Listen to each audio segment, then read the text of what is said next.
Okay, are you ready for... Huh? Hey, did you hear that? It's probably just the wind. Or was it? Welcome to another Happy English podcast coming to you from New York City. And here's your English teacher, Michael. All right, thank you, John, and thanks, everyone. It's Michael here from Happy English, and I help people speak English better.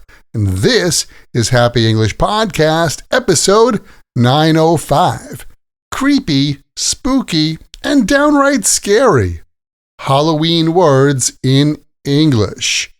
Welcome back to another episode of the Happy English Podcast. As I mentioned the other day, I wanted you to know that the full catalog of the Happy English Podcast is now available on YouTube. That means more video episodes and live YouTube episodes. To find out, just go to YouTube and search Happy English Podcast.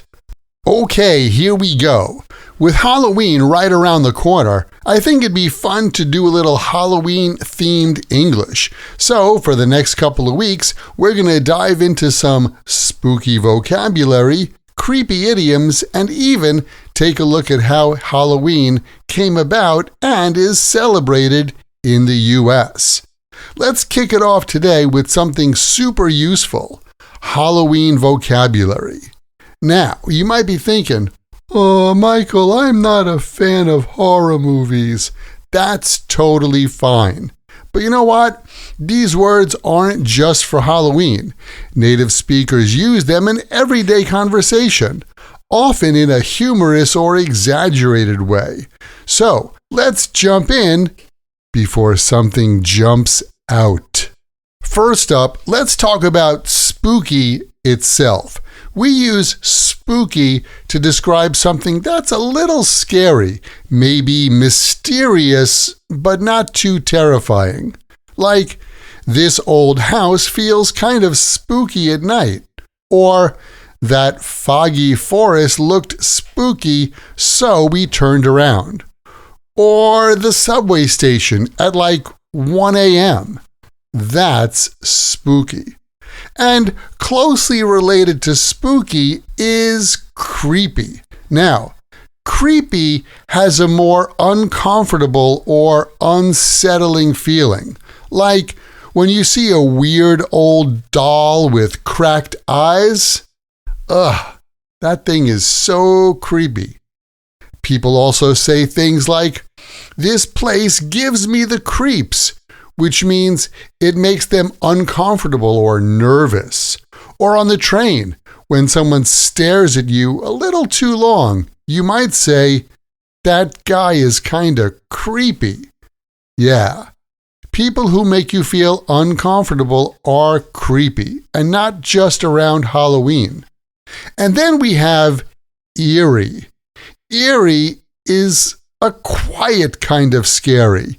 Usually when something feels strange and unnatural.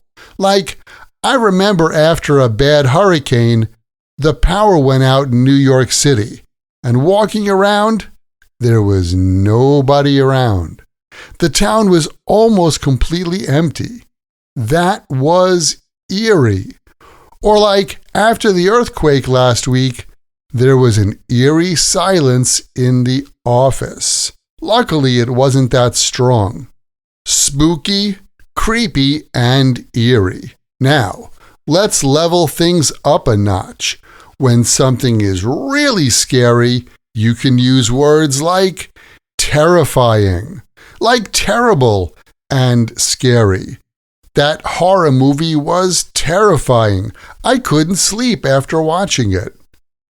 Chilling, like so scary you feel cold. His story about the haunted house was chilling. Bone-chilling. That's the next level. There was a bone-chilling scream in the woods last night. So scary, my bones were chilled.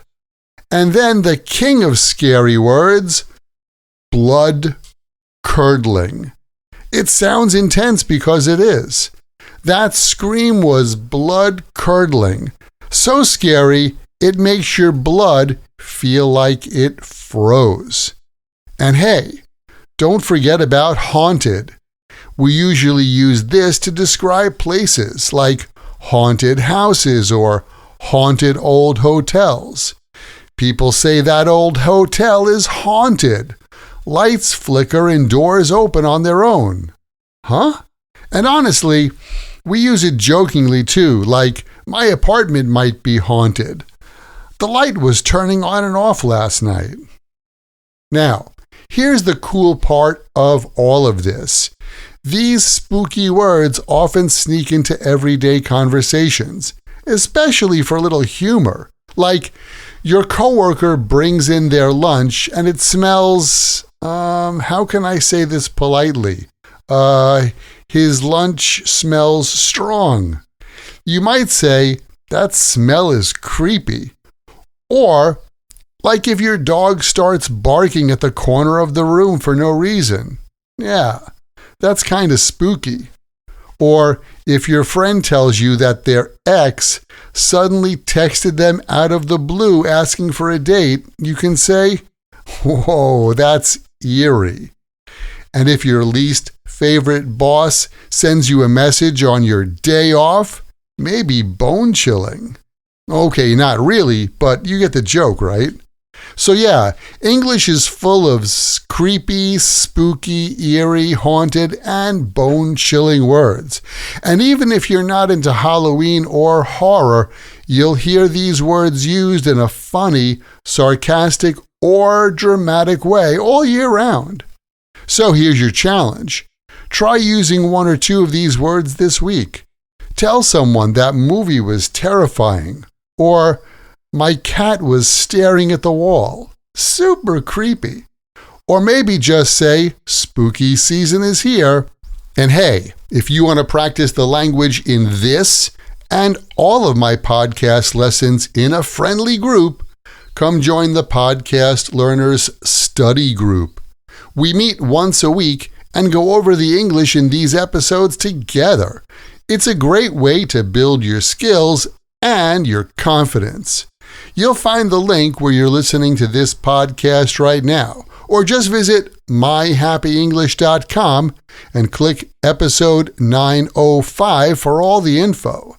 Thanks for listening, and remember, learning another language isn't easy or spooky, but it's not impossible, and I'm here to help you on your journey. This podcast was brought to you by Happy English. Please visit myhappyenglish.com. Show your support for Happy English by leaving us a review.